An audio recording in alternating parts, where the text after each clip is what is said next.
আমরা যেটা খেয়ে বড় হয়েছি, এখনকার বাচ্চারা এ খাবারটাকে চিনেই না।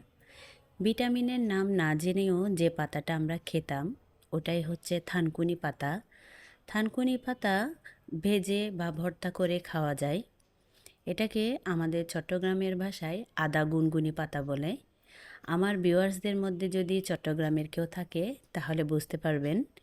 এ পাতাটাকে আজকে আমি ভর্তা করব।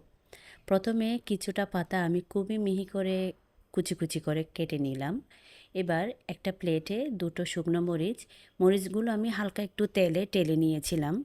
তারপর বোটাগুলো ফেলে এর মধ্যে কিছুটা কাঁচা পেঁয়াজ, সামান্য একটু লবণ দিয়ে মরিচটাকে ভালোভাবে চটকে নিব। তারপর পেঁয়াজের সাথে মাখাবো।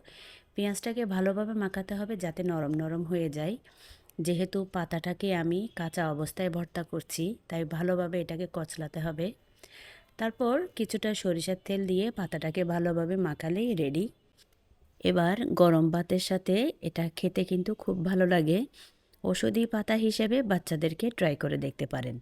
আজকে এ পর্যন্তই। আসসালামু আলাইকুম।